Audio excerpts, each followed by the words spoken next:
勇夺10大杰出青年，也是当代表演艺术家张义军团队持续用舞蹈作品来感动人心。这回围着新建案中府城最美之花的装置艺术来舞赞，除了传达国际建筑大师魏延吾设计的工艺美感，也象征台南灾后重生和希望绽放的正面力量，为府城开出一朵充满生命力的建筑之花。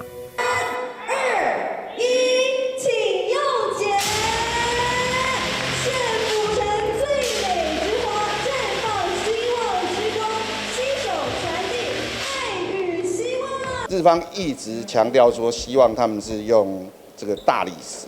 用大理石石材，然后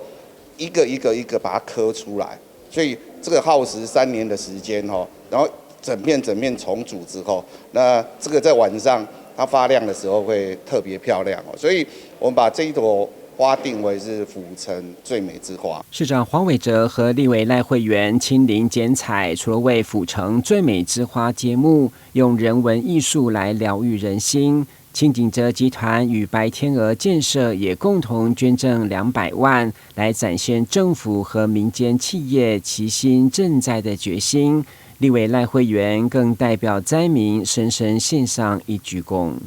做好了很好的一个社会企业的一个社会责任，起之社会，用之社会。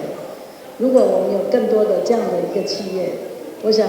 在这整个重建之路上面，我们台南市政府，我们中央政府会更轻松。非常感谢赖慧媛委员的这个支持，也感谢清启林跟白天鹅的大力相助，能够让灾民感受到心中的温暖，也感受到台南是一个有爱的城市。谢谢他们，那灾民一定能够